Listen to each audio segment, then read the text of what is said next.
Alors cette année, notre fête, on a voulu aussi la mettre sous l'égide de notre doyen, donc Tavou, Monsieur Octave Séraphin Mialon, qui a eu 100 ans le 9 juin. Donc je crois que ça marquait le coup aussi, qu'on soit tous réunis autour de lui pour ce centenaire.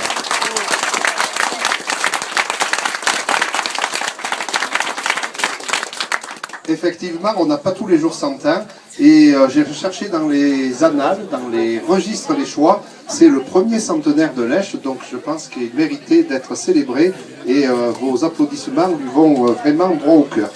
Alors 100 ans, 100 ans d'une vie, c'est quand même un certain bail, comme on dirait, hein. Vous imaginez tout ce que peut avoir vécu Tavou. Pour nous, on l'a toujours surnommé Tavou, alors je vais continuer aujourd'hui, hein. Pour, même familièrement, c'était tonton Tavou, c'était le tonton de certains, mais je crois que maintenant il est devenu le tonton de tout le village, et on a passé tous ensemble de bons moments. Alors, s'il était possible de résumer la vie de Tavou en quelques mots, je pense que ce proverbe lui conviendrait parfaitement. Pour devenir centenaire, il faut commencer jeune. Et Tavou a commencé très jeune, il y a 100 ans, c'était le 9 juin 1912, un dimanche, à 5 h du matin. Tavou est né dans sa petite maison à Tré-le-Puy. Alors pour les initiés, Tré-le-Puy, c'est ce qu'on appelle aujourd'hui le hameau des Granges. Voilà, donc il y a 100 ans, il y avait une autre dénomination. Et Tavou était le 5e enfant d'une fratrie de 8. Alors je dirais que Tavou est en quelque sorte pour nous un peu un exemple de courage et de travail, de ténacité et d'expérience.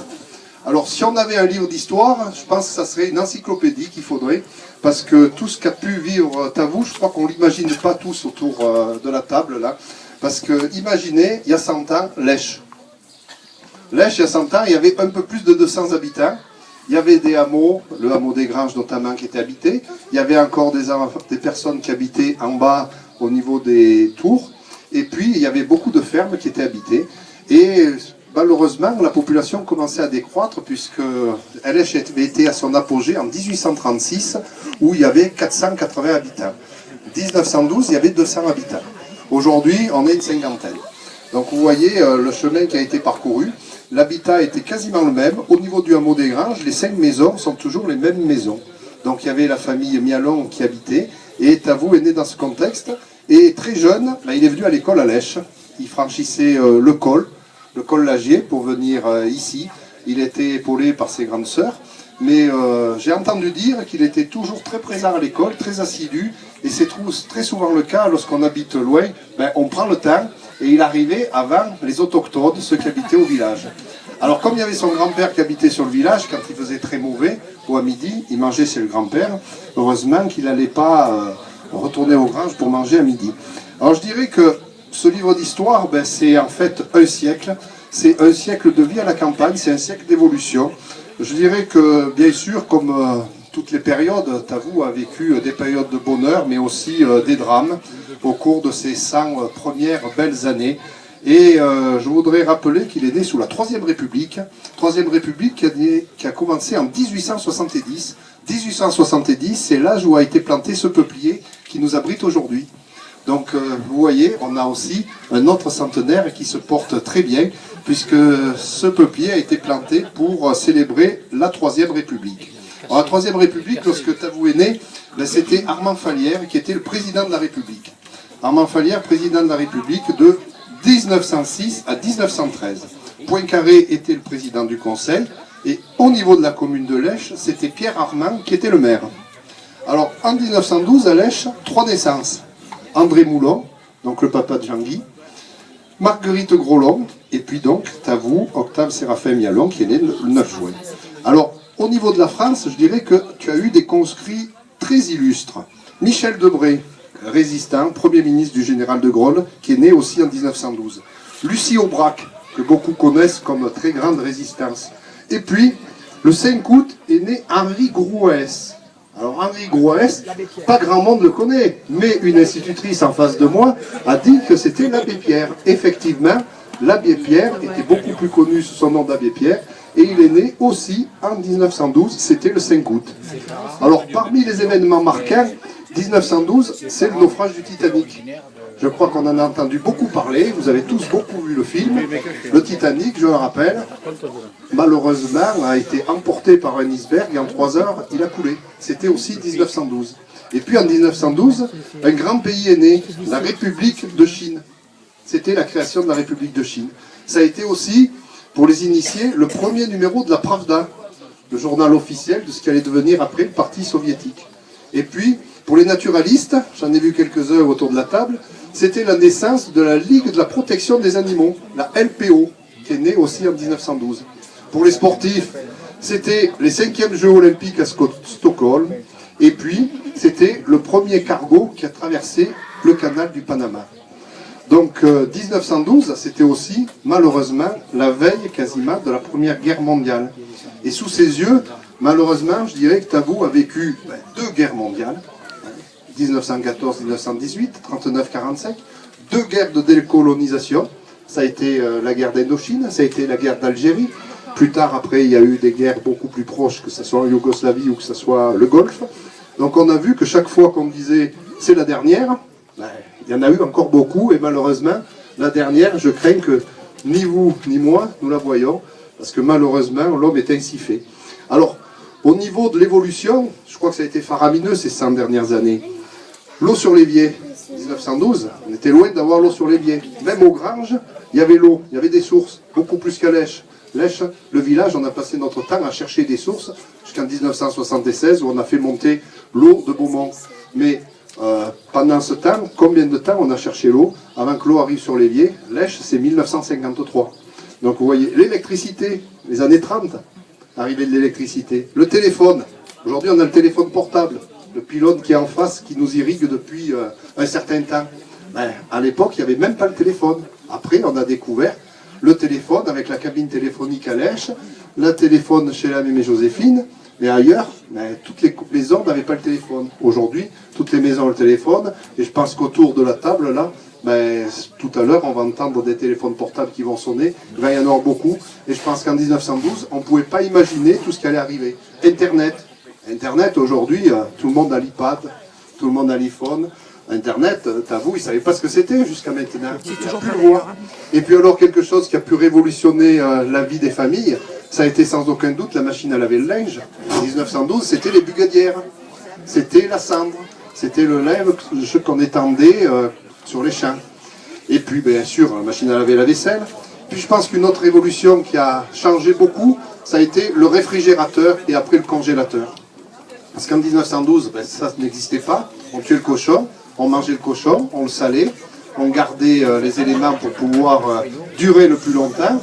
Et puis après, on avait beaucoup de difficultés. Alors on tuait les lapins, on tuait les chèvres, on tuait les moutons. On avait une agriculture de subsistance. Et donc ça a complètement révolutionné dans les années 50. Alors je crois que de toutes ces évolutions, Tavou a été le témoin, et c'est pour ça que je disais que vraiment sa vie était un peu l'inventaire de l'évolution de nos campagnes en France, et particulièrement pour nous de notre Diois. C'était l'époque aussi où on ramassait le tilleul, tous les arbres ici étaient ramassés. C'était l'époque où on ramassait la lavande. Tavou a participé en grandissant à ces époques où c'était mis en adjudication, où le tilleul comme la lavande était mis en adjudication, et puis chacun le ramassait. Et puis, c'était vraiment une agriculture de subsistance, c'est ce qu'on va pouvoir voir à travers toutes ces époques de sa vie.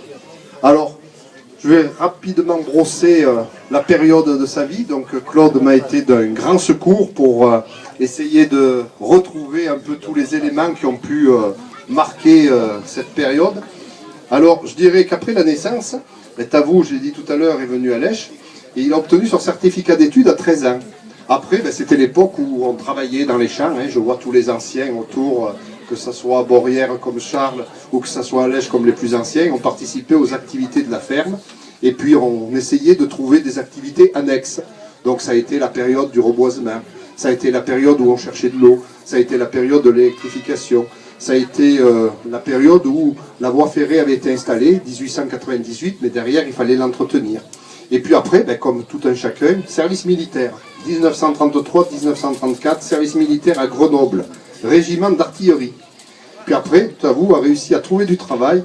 Il est parti, Lyon-Brotteaux, entretien des voitures de la société PLM, l'ancêtre de la SNCF, Paris-Lyon-Marseille. puisqu'à l'époque, il n'y avait pas eu de nationalisation, et donc chaque région avait son chemin de fer. Et puis 1937, toujours attiré par le village de Lèche et puis par les filles de Lèche, c'est le mariage avec Marcel Aléou. Et de ce mariage naîtra 3 enfants, donc vous connaissez bien, Nicole, Gisèle et Claude. Alors, après, ça a été malheureusement la période de la guerre, 39, affectation Bonneville. Bonneville, c'est la Haute-Savoie. On peut se demander si à l'époque, on pensait qu'on aurait une attaque via la Suisse qui était nôtre. Donc on se pose toujours des questions sur cette époque de guerre et sur la drôle de guerre. Et donc la démobilisation est assez vite arrivée. Et donc pendant la démobilisation, Tavou a réintégré le PLM et l'entretien des wagons à Oullins. Oullins, c'était sa ville où il est toujours encore aujourd'hui. Alors les années 40-44, comme beaucoup de Français, la France était occupée. Et pour mettre sa famille à l'abri, comme il n'y avait pas beaucoup à manger en ville, la famille s'est retrouvée à Lèche, dans la maison familiale. Et donc, toute la famille était accueillie ici. Tavou continuait à travailler à Lyon, et puis faisait des voyages. Alors, il y a quelques temps, il me racontait qu'il venait en vélo, il venait en chemin de fer jusqu'à Beaumont. Et puis, des moments, il y a eu des épisodes très difficiles, puisqu'en 1944, avec le maquis du Vercors, toutes les lignes étaient bloquées. Il s'est retrouvé un jour à descendre jusqu'à Marseille, remonter par la Durance, et puis le train était bloqué au niveau de Manosque ou Pertuis. Là, il a trouvé quelqu'un qui l'a ramené jusqu'à quasiment le col de Cabre, Aspremont, je crois, et puis d'Aspremont, à pied jusqu'à Lèche. Et puis c'était l'époque où il y avait des Léchois, il y avait des Borérois, des Valdromois qui occupaient le col de Cabre, et qui l'ont reconnu, qui lui ont dit « Tavou, c'est toi de Lèche ? Allez, viens avec nous, on est les représentants de la France libre. » Et donc, ça a été le dernier épisode avant la liberté qu'on a tous ensuite célébrée en 1945. Donc, Tavou, ça a été vraiment pour nous un peu une mémoire. Pour nous, les enfants, c'était l'homme qui savait tout faire.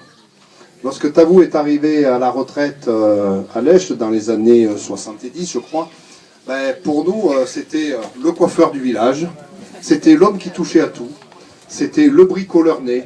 Je crois qu'on arrivait avec une charrue cassée, il nous l'a soudée. On avait un problème d'électricité, il arrivait avec ses lunettes et son tournevis et il nous réparait tout ce qu'il y avait à réparer. On avait une machine de casser, on lui apportait et puis tout de suite, Tavou trouvait la solution. C'était vraiment l'homme qui bricolait tout, c'était le parfait tonton. Je crois qu'il nous a réparé des jouets d'enfants, il a réparé aussi des jouets beaucoup plus gros, que ce soit des charrues ou des tracteurs.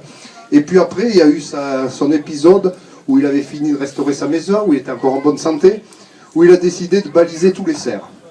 Alors là, ça a été une grosse occupation, parce qu'on le voyait partir le matin, enfin on le voyait pas, parce que lui il était réveillé, mais nous on n'était pas réveillés. Et puis on le voyait arriver à midi, tiens, aujourd'hui j'ai ouvert le chemin du col de Gras, tiens, aujourd'hui j'ai marqué le chemin de la Sourde, tiens, aujourd'hui je suis allé jusqu'aux Granges, j'ai marqué les aiguilles. Et puis tout ce qui était marqué, ça dure encore, parce que lorsque vous voyez des petits panneaux en fer avec la peinture marron, c'est l'époque de Tavou. Alors maintenant, quelques successeurs ont eu à cœur de maintenir cet héritage, de continuer à marquer les chemins, mais je crois que l'origine des chemins marqués, c'est Tavou.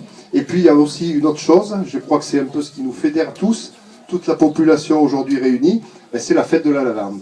Je crois que dans les années 54, 53, 54, Tavou a été un des précurseurs, avec tous qui ont été à l'initiative de cette fête, que ce soit la famille Péricard, la famille Vosges, les familles du village, tous ont eu à cœur de mettre en place une fête qui essaye de fédérer toute la population, que chacun se retrouve à monter quelque chose en commun. Et c'est aussi ce qui nous relie aujourd'hui, où en commun on arrive à faire beaucoup de choses. Donc c'est pour ça que je citais tout à l'heure les 3 associations qui participaient à cette organisation. Je crois que tous les enfants, que ce soit Alain, Jean-Pierre que je vois, Alain que je cherche des yeux, on a un souvenir quand on montait la loterie. Je crois que la loterie, là, ça a été épique. On récupérait du matériel dans la grange d'Aubert, on essayait de ne pas passer à travers, on avait une vieille échelle, et puis on passait une demi-journée. Et puis après, ça a été la modernisation. Tavou, ça a été aussi la modernisation de la fête de la lavande, avec tous ces tubes soudés, toutes ces tables faites, et qui servent encore aujourd'hui de nombreuses fois, qu'on a continué à évoluer. Et puis, moi j'ai un souvenir à l'époque où on avait fait le stand de la lavande, là. Alors c'était un trio d'enfer, il y avait mon grand-père, il y avait Germain Vosges, il y avait Gustin, et puis il y avait Tavou. Ils ont passé une semaine à se remémorer les souvenirs d'enfance devant la maison Aubert, à mettre en place cet alambic qui a duré au moins 20 ou 30 ans, avant qu'après, de manière définitive, il soit scellé par Jean-Pierre il y a une quinzaine ou vingtaine d'années. Donc je crois que Tavou, c'est tous ces bons moments qu'on a passés ensemble. C'est pour ça que bon, on est tous un peu heureux d'être autour de toi, on est tous un peu émus.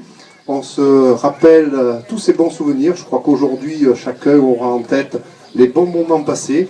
Je crois que ça a été une joie, un grand bonheur pour nous de te rencontrer. On a discuté ensemble souvent au début lorsque j'étais maire. Tu m'as appris où passer l'eau. Hein. Je crois qu'aujourd'hui, les ancêtres, Alain, Roro et tout, ont aussi appris beaucoup des canalisations. On a encore besoin de ce savoir. On a besoin de ce que tu nous enseignais.